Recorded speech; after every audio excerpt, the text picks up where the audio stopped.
अस्सलाम वालेकुम। उम्मीद करता हूँ आप सब लोग खैर ऑफिस से होंगे। तो अभी हम बात करेंगे टेबल के बारे में। टेबल क्या होता है? Table tag is use to define tables in HTML। It's use to display tabular data.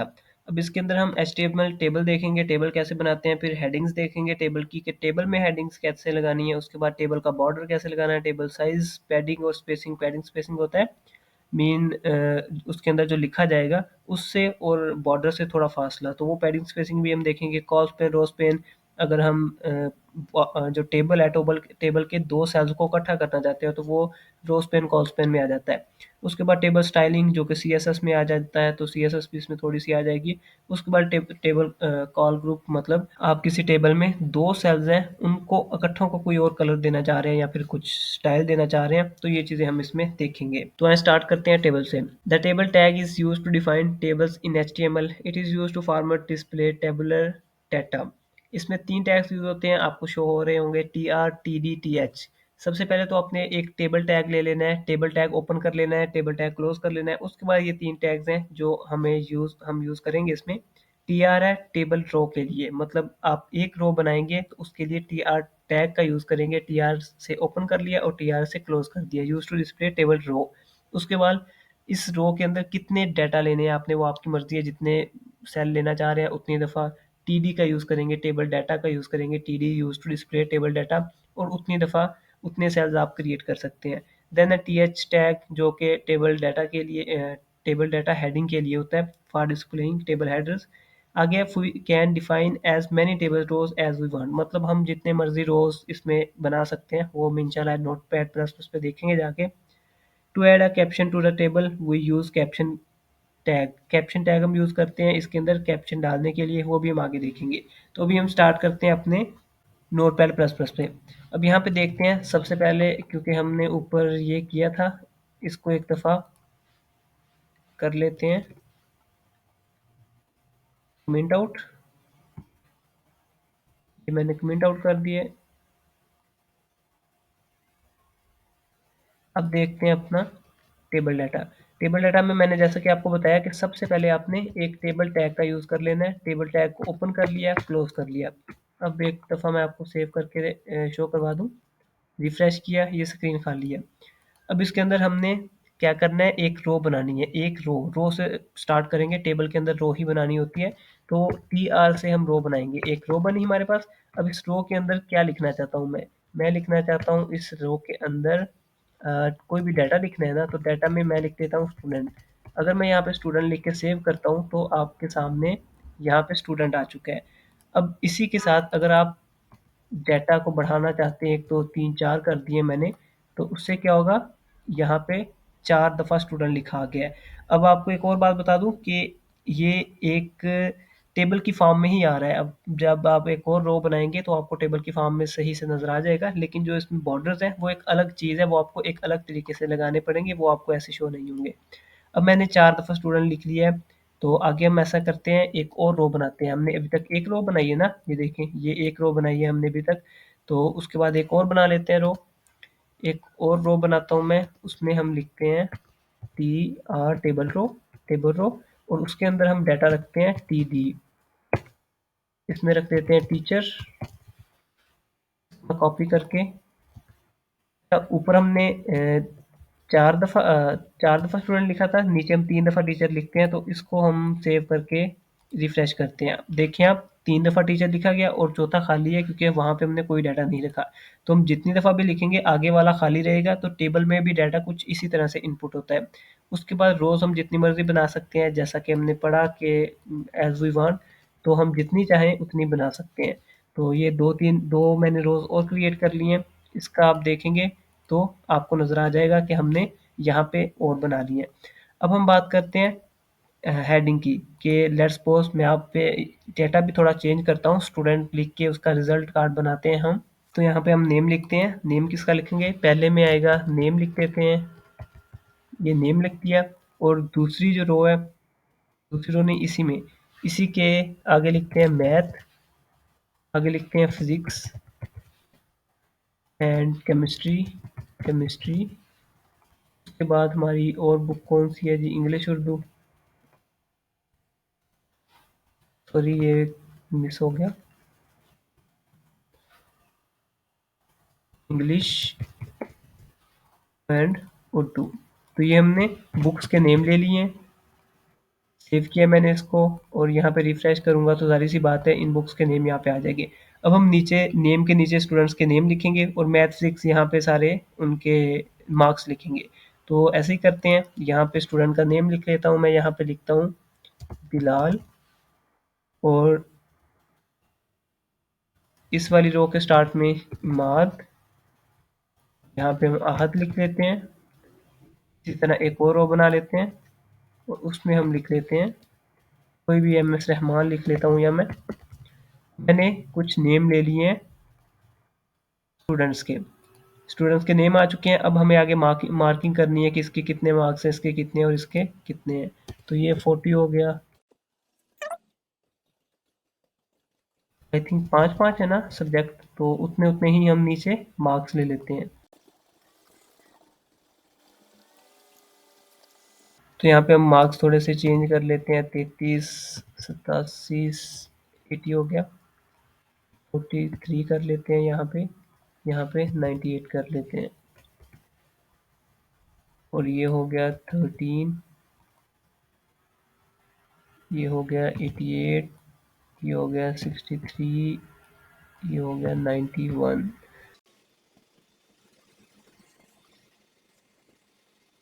इतना काफ़ी है। अच्छा, तो इसको करने के बाद हमने रिफ्रेश किया तो ये देखिए हमारे पास एक रिजल्ट कार्ड शो हो रहा है जिसमें नेम है और ऊपर हमने मैथ फिजिक्स इंग्लिश लिखा हुआ है। अब यहाँ पे देखने में ये आता है कि आई थिंक ये चीज़ें हमें बोल्ड करनी चाहिए, ये नेम हमें बोल्ड करने चाहिए, ये नेम हमें बोल्ड करना चाहिए। तो उसके लिए हम क्या करेंगे? अब यही चीज़ मैं आपको समझाना चाह रहा था कि जैसे हमने अभी HTML टेबल पढ़ा है, तो आगे हम पढ़े HTML हेडिंग। हेडिंग के लिए हमने एक TH देखा था, TH टेबल हेडिंग के लिए यूज़ किया था। तो क्या हम करेंगे, हम यहाँ पे TD की जगह, टेबल डाटा की जगह TH का यूज़ कर लेंगे। सिंपल TH का जब हम यूज़ करेंगे तो ये हमें बोल्ड होके यहाँ पे नज़र आ जाएगा। इसको मैं रिफ्रेश करता हूँ तो ये देखें हेडिंग के तौर पे उस, और एक बात और है कि हेडिंग हमेशा दरमियान में होती है। आप देखें अगर यहाँ से लेके यहाँ तक, तो बिलाल लेफ्ट साइड पे है, इमाद भी लेफ्ट साइड पे है, लेकिन नेम वो दरमियान में सेंटर में आ रहा है। तो इसी तरह हम सबको हेडिंग में कर देते हैं, फर्स्ट फर्स्ट वालों को। ये भी हेडिंग में आ गया और ये भी हेडिंग में आ गया, ये भी हेडिंग।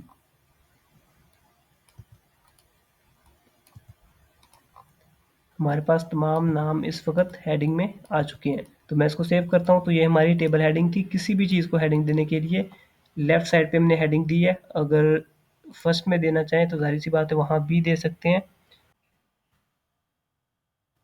तो यहाँ पे भी हम हेडिंग लिख लेते हैं। तो देखिए मैंने जितने भी थे नेम वो TH के अंदर कर दिए। पहले हमने टेबल डाटा में लिखे हुए थे, अब हमने टेबल हेडिंग में कर दिए हैं। तो सेव करने के बाद ये हमें कैसा शो होगा, कुछ इस तरह से शो होगा हेडिंग के तौर पे। नेम आगे बिलाल, इमाद, अहद, रहमान, और आगे जो मैथ फिजिक्स है वो भी हेडिंग में आ गया, बाकी मार्किंग आ चुकी है। अब हम नेक्स्ट देखते हैं कि हम इसको एक और तरीके से भी लिख सकते हैं। तो यहाँ पे मैंने थोड़ी सी इसकी सीक्वेंस ठीक की है कोड की। अब यहाँ पे बात कर लेते हैं टी हेड की, टेबल हेड की। तो वो कोई और चीज़ नहीं है, वही चीज़ है। लाइक यहाँ पे हमने टेबल हेडिंग नहीं दी, हमने यहाँ पे TH जस्ट लिख दिया है। लेकिन अगर हम यूज़ करना चाहें तो टेबल हेड को यहाँ पे यूज़ कर लेंगे, टेबल हेड को यहाँ पे यूज़ करेंगे और यहाँ से कट करके इसको यहाँ यूज़ कर लेंगे।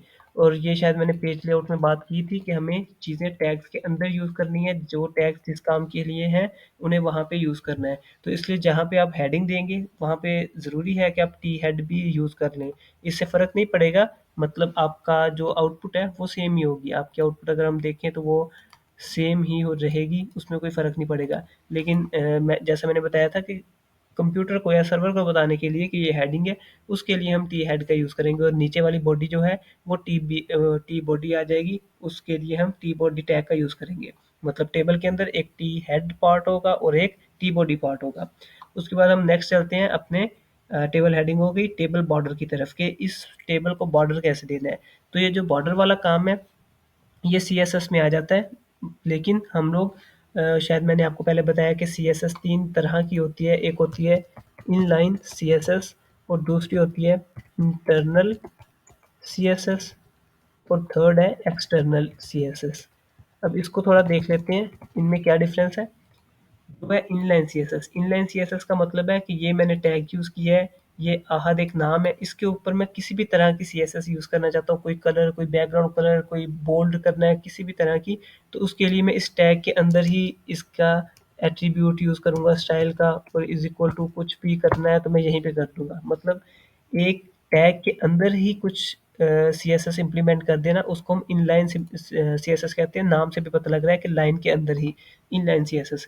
उसके बाद है internal C S S. Internal C S S क्या होता है कि मैं इस टी एच के अंदर, इमाद वाले टी एच के अंदर क्या करना चाह रहा हूँ, कुछ भी सी एस एस इम्प्लीमेंट करना चाह रहा हूँ तो मैं ऊपर जाऊँगा, और हेड के अंदर, अपने हेड के अंदर मैं एक टैग का यूज़ करूँगा।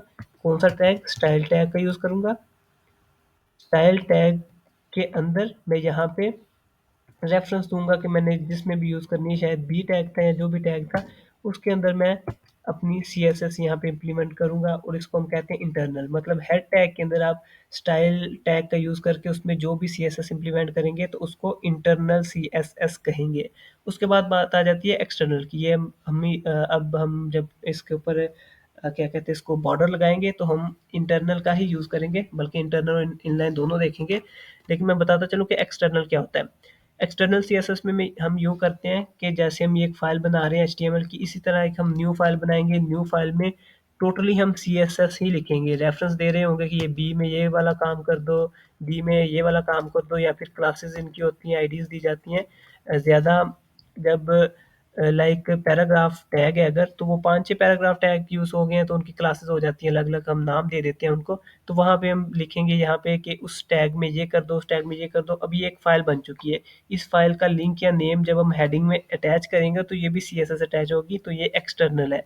मतलब एक फ़ाइल को ऐड कर देना हेड के अंदर, तो वो कौन-सी आ जाती है? वो आ जाती है एक्सटर्नल सीएसएस। अच्छा, यहाँ पे मुझसे एक मिस्टेक हो गई है, ये जो मैंने स्टाइल एट्रीब्यूट है ये हेड के अंदर लगाना था, तो मुझे लगा हेड के अंदर ही लगाया है, हेड यहाँ पे है हमारा, तो हेड के अंदर हमने लगाना है, इसको इंटरनल कहते हैं। अभी हम देखते हैं, हमने जो बॉर्डर देना है तो बॉर्डर हम किस तरह से देंगे। बॉर्डर के लिए मैं आपको बताता हूँ।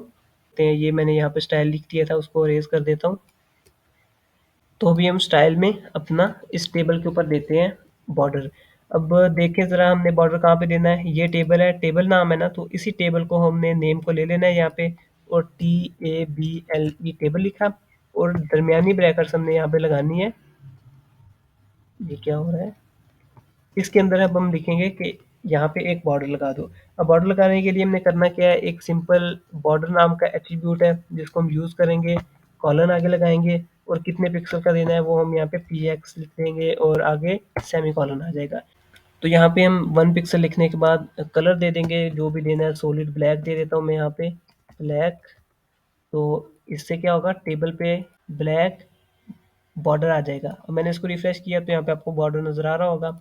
अब अगर हम ब्लैक की जगह इसको हम येलो कर देते हैं तो हमें येलो बॉर्डर नज़र आ जाएगा इस पे। अब ये है सिर्फ टेबल के ऊपर आया है। अब टेबल के अंदर जो हमने टेबल डाटा और टेबल हेडिंग लिखी है, अगर हम उनके ऊपर भी देना चाह रहे हैं तो जाहिर सी बात है, यहाँ पे टेबल के साथ कॉमा डाल के TH और TD भी यूज़ कर लेते हैं। अब ये वो टैग्स हैं, यहाँ पे जितने भी टैग्स पे हम ये काम करना चाह रहे हैं, इम्प्लीमेंट करना चाह रहे हैं, ये CSS इसी तरह होगी। यहाँ पे तो सिर्फ हेडिंग है ना, किसी भी टैग में आप कुछ करना चाह रहे हैं तो वो उनको कॉमर्स डाल के, अगर एक है तो एक ही, नहीं तो अगर ज़्यादा है तो कॉमर्स डाल के वो 2-3 लिख के ब्रैकेट्स के अंदर आप जो-जो करेंगे वो चीज़ें उन पे इम्प्लीमेंट हो जाएँगी। अब मैं इसको सेव कर रहा हूँ तो आप देखेंगे कि इन तमाम के ऊपर वो बॉर्डर इम्प्लीमेंट हो चुका है, और इनका कलर हम चेंज भी कर सकते हैं। अच्छा, अगर हमें ऐसा करना हो कि हमें टेबल का कलर ब्लैक रखना है और दूसरा येलो रखना है तो उसके लिए हम क्या करेंगे? उसके लिए सिंपल सा काम है कि हम इसको ब्लैक कर देंगे, यहाँ ब्लैक रहने रहने देते हैं, और आगे जो काम है एक और बनाएँगे कॉपी यहाँ पे, जिसमें हम इसको ख़त्म करके TD और TH लिख देते हैं, टेबल डाटा और टेबल हेडिंग, और इसको येलो कर देंगे। अब इसमें क्या किया है हमने, यहाँ पे हमने टेबल को कलर दे दिया ब्लैक, और नीचे TD और TH को कलर दे दिया येलो। तो इससे क्या होगा, दोनों के कलर्स चेंज होंगे, ऊपर ब्लैक है और बाकी सारा येलो है। तो इस तरह से हम टेबल की टेबल का जो बॉर्डर है वो दे सकते हैं। अब आ गया है कि बॉर्डर कितनी किस्म के बॉर्डर हैं। हमने पिक्सल्स को थोड़ा बड़ा करके नहीं किया अभी तक, 3 पिक्सल करते हैं। पिक्सल करने के बाद इसको सेव करेंगे तो आप देखें ये थोड़ा सा बोल्ड होके आ गया है। अब ये तो हो गया सिर्फ बॉर्डर आ गया। अगर हमें इसे गोलाई में करना चाहे, मतलब इसका रेडियस चेंज करना चाहे, तो उसके लिए हम लोग क्या करेंगे, तो उसको देखते हैं। अगर हम यहाँ पे इसके लिए एक और प्रॉपर्टी यूज होती है, लाइक उस प्रॉपर्टी को हम कहेंगे बॉर्डर रेडियस। बॉर्डर रेडियस हमने देना कितना है, वो हम दे देते हैं यहाँ पे 10 पिक्सल दे देते हैं अभी के लिए, पी एक्स और आगे सेमी कॉलन। याद रहे कि हमने जो प्रॉपर्टी लिखनी है उसके बाद कॉलन लिखना है, और जो भी जितना भी देना चाह रहे हैं, और आगे सेमी कॉलन से उसको क्लोज कर देना है। उसके बाद अदरवाइज यहाँ पे एरर कोई नहीं आएगा, लेकिन प्रॉपर्टी काम नहीं करेगी अगर आप मिस्टेक करेंगे तो। अब यहाँ पे देखें, रेडियस हो चुका है, गुलाई हो चुकी है, सिर्फ टेबल की, इसके अंदर जितने भी हैं उनकी नहीं हुई। उनकी क्यों नहीं हुई वो आपको पता है कि अगर हम टी डी और टी एच में भी ये प्रॉपर्टी ऐड कर देंगे तो वहाँ पे भी ये चीज़ अमल में आ जाएगी। अब हम एक कलर्स भी देख चुके हैं, हम ये भी देख चुके हैं कि इसका रेडियस कैसे सेट करना है। इसके बाद हम बात कर लेते हैं किस तरह का होना चाहिए। जो हमारा बॉर्डर है वो डॉटेड होना चाहिए, वो डबल लाइन वाला होना चाहिए, वो बोल्ड होना चाहिए, वो किस तरह का होना चाहिए। तो उसके लिए भी प्रॉपर्टीज हैं बॉर्डर स्टाइल की। अब बॉर्डर स्टाइल हमारा किस तरह का होना चाहिए वो देख लेते हैं यहाँ पे। बॉर्डर स्टाइल, ये सब हम इंटरनल सीएसएस के अंदर कर रहे हैं। तो इसके बाद हम देखेंगे इसको इनलाइन में करना हो तो इनलाइन में ना थोड़ी सी चेंजिंग होती है। मतलब यहाँ पे हम जैसे बॉर्डर स्टाइल कॉलन लिख रहे हैं, वहाँ पे भी बॉर्डर स्टाइल लिखेंगे, लेकिन वहाँ पे कॉलन नहीं लिखेंगे, वहाँ पे कुछ और लिखना पड़ेगा हमें, तो वो हम इनलाइन में देखेंगे। ये भी इंटरनल हम कर रहे हैं। अच्छा, तो बॉर्डर स्टाइल के अंदर हम क्या करेंगे, लेट्स सपोज हम डॉटेड देना चाह रहे हैं, तो हम यहाँ पे डॉटेड लिख लेते हैं और सेव कर लेते हैं। इससे क्या होगा, जो हमारा बॉर्डर है वो डॉटेड की शक्ल में आ जाएगा। अब हमने इसमें कौन कौन सी प्रॉपर्टीज ऐड की हुई हैं। इसको 3 पिक्सल सॉलिड ब्लैक कलर दिया हुआ है, उसके बाद रेडियस इसका 10 पिक्सल किया हुआ है, इसका जो बॉर्डर स्टाइल है वो डॉटेड किया हुआ है, सिर्फ टेबल अपर का। तो वो सारी चीज़ें हमें यहाँ पे नज़र आ रही हैं। अब हम डॉटेड की जगह इसको कुछ और करना चाह रहे हैं, लाइक मैं यहाँ पे डैश्ड कर देता हूँ, टेस्ट कर देता हूँ, तो उससे हमारा ये चेंज हो जाएगा और कुछ इस तरह से हमें शो होगा। उसके बाद और भी है सॉलिड। लेट्स सपोज हम यहाँ पे 3 ना करते 1 कर देते, तो हम सॉलिड भी यहाँ पे यूज़ करते हैं। सॉलिड करेंगे तो वो थोड़ा बोल्ड हो जाएगा, लेकिन वो 3 पिक्सल की वजह से ऑलरेडी बोल्ड हो चुका है।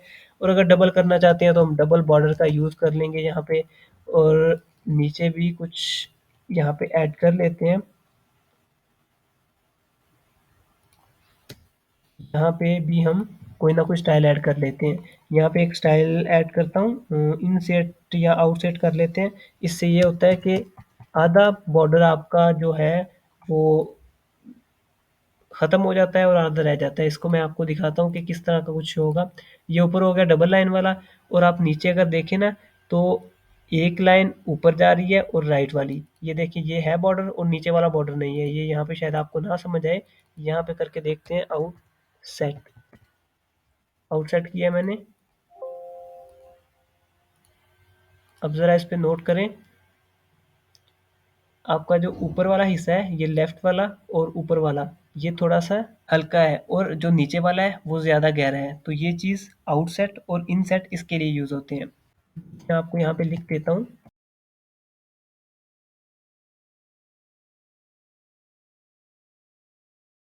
मैंने यहाँ पे कुछ लिख दिए हैं, यहाँ पे अभी ग्रूव लगा के देखते हैं। ये नहीं, शायद हमने चेक किया अभी।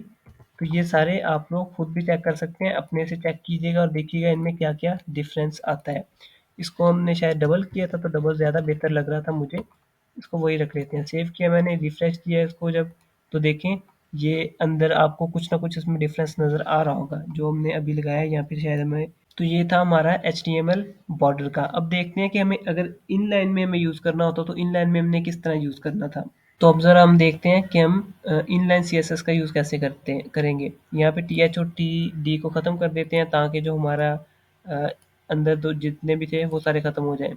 अब इसके बाद हम क्या करेंगे, यहाँ पे कोई भी देखते हैं, लाइक मैंने इमाद वाले को देखा है TH में। यहाँ पे मैं चाह रहा हूँ कि इमाद वाला जो सेल है उसके इर्द गिर्द जो बॉर्डर आ जाए।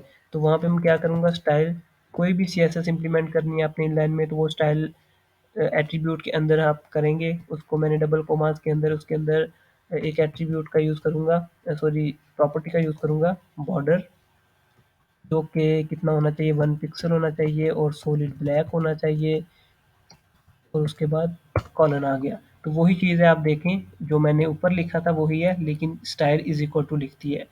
इसको जब मैं रिफ्रेश करूँगा यहाँ पे, तो आप देखेंगे कि इमारत के इर्द-गिर्द जो है बॉर्डर वो इम्प्लीमेंट हो चुका है। इसी तरह आप अगर टेबल के इर्द-गिर्द करते, मतलब ये मैंने टीएच वाले टैग के अंदर किया है तो यहाँ पे हुआ है, अगर आप टी टेबल के अंदर कर देते तो पूरे टेबल पे हो जाना था इम्प्लीमेंट।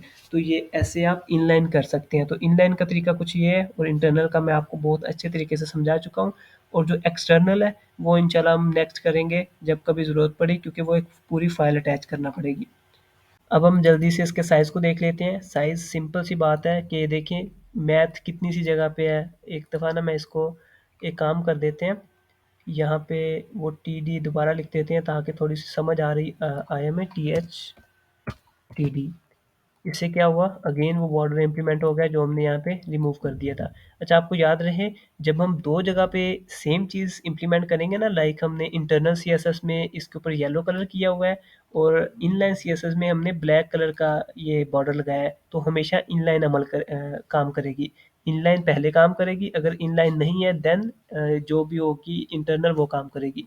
खैर ये देखें बहुत कम जगह है। अब इसका साइज़ बढ़ाने के लिए मैं चाह रहा हूँ कि केमिस्ट्री के इर्द-गिर्द थोड़ी सी जगह हो, तो उसके लिए मैं इसका साइज़ बढ़ा सकता हूँ। तो साइज़ के लिए आप क्या करेंगे, एट्रीब्यूट का यूज़ करेंगे। इसी के अंदर मैं टेबल में लिख देता हूँ यहाँ पे स्टाइल। स्टाइल के अंदर मैं यूज़ करूँगा यहाँ पे विड्थ या हाइट। अब आपकी मर्ज़ी है, विड्थ देना चाह रहे हैं या हाइट देना चाह रहे हैं। मैं विड्थ दूँगा, इसको 100% दे देता हूँ। काफ़ी है आई थिंक 100%। और इसको जब मैं सेव करूँगा, सेव करने के बाद आप देखें इसमें जो साइज़ है वो जितने भी इसके अंदर थे टी एच टी एच और टेबल हेड और टेबल बॉडी थे, उन सब के अंदर 100% आ चुका है। इसी तरह आप किसी एक में भी दे सकते हैं। अगर आप सिंपल टी एच इस वाले में जाके देते तो इसकी चेंज हो जानी थी। तो जो इसका साइज़ है, विड्थ और हाइट दोनों को आप किसी भी तरीके से 70% रख के 20% रख के चेंज कर सकते हैं। और अगर आप इसी को इंटरनल इंटरनल में लेके जाना चाहें, वैसे इंटरनल की ज़रूरत नहीं है, जो क्योंकि विड्थ है वो बहुत ही छोटी होती है, तो उसकी ज़रूरत नहीं है आप इंटरनल में लेके जाएँ। अगर फिर भी आप जाना चाहते हैं तो आपको पता है स्टाइल टैग यूज़ करना है, और उसके अंदर आप किसी भी टेबल या जिसमें लिख के ब्रैकेट के अंदर विड्थ का एट्रीब्यूट या प्रॉपर्टी यूज़ कर लेंगे। तो आज के वीडियो में हम लोगों ने क्लास 6 में क्या पढ़ा है, एक हमने टेबल्स को देखा कि टेबल्स क्या होते हैं, टेबल्स कैसे बनाए जाते हैं। उसके बाद हमने टेबल बॉर्डर की बात की, जिसमें हमने डिफरेंट तरह के बॉर्डर्स देखे, लगाए, और उसके बाद उनके कलर चेंज किए। उसके बाद हमने टेबल्स के साइज़ की बात की और साइज़ को चेंज किया कि हम कैसे चेंज कर सकते हैं प्रॉपर्टीज़ यूज़ करके। तो ये सारी चीज़ें हमने आज टेबल्स के बारे में किया है। इंशाल्लाह इन नेक्स्ट क्लास 7 में हम टेबल्स के बारे में थोड़ा और पढ़ेंगे, पैडिंग, कॉस्पेन, रोस्पिन, उनके बारे में पढ़ेंगे। आज का जो आपका काम है, आपने ऐसा करना है, अब जो चीज़ हमने की है वही आपने प्रैक्टिकली खुद भी इम्प्लीमेंट करनी है, अपने पास भी करके देखनी है, ताकि आपकी प्रैक्टिस हो के बेहतर आपकी तैयारी हो सके। उसमें आप क्या करें, आपने ये करना है कि आपने अपना मैट्रिक का रिज़ल्ट कार्ड बनाना है। मैट्रिक का रिज़ल्ट कार्ड बनाएं, उसमें अपनी मर्ज़ी का बॉर्डर कलर लगाएं, जो टेबल बॉर्डर है वो अलग लगाएं और अंदर वाला जो बॉर्डर है वो अलग लगाएं, या फिर जैसा आपका दिल करता है अपना स्टाइलिश सा बना के एक टेबल बनाएं जिसमें आप अपना मैट्रिक का रिज़ल्ट लिखें। और उसके बाद एक इंटर का रिज़ल्ट कार्ड बनाएं, उसमें भी ऐसे ही अपनी मर्ज़ी के कलर्स लगा के थोड़ा सा फैंसी सा बना के, अगर तो आप लोग इस वक्त हमारे कोर्स का हिस्सा है जो कि हम कर रहे हैं, तो इस तरह का टेबल वगैरह बना के स्क्रीनशॉट लेके उस ग्रुप में आप लोग शेयर कीजिएगा अपनी प्रोग्रेस। उसके बाद आपने यहाँ पे एक चीज़ का इजाफा करना है, टेबल्स बनाते वक्त आपने ख्याल रखना है कि आप जो कोड लिख रहे हैं वो एक सीक्वेंस में होना चाहिए, उसकी तरतीब एक सीक्वेंस में होना चाहिए, मतलब आपको नज़र आए तो वो प्यारा लगना चाहिए। यानी जहाँ मर्ज़ी जो मर्ज़ी नहीं लिखते ना, एक सीक्वेंस में HTML अगर ऊपर टैग ओपन किया है तो उसके नीचे HTML होना चाहिए, और उसके अंदर अगर कोई टैग आप ओपन कर रहे हैं तो वो एक टैब की स्पेस दे के उसके आगे स्टार्ट हो। तो एक सीक्वेंस के साथ आपने कोडिंग करनी है। बाकी आप प्रैक्टिस करेंगे, उसी से आपकी बेहतर तैयारी होगी, उसी से आपको बेहतर समझ आएगी। मिलते हैं इंशाल्लाह नेक्स्ट वीडियो में क्लास 7 में। अस्सलाम वालेकुम।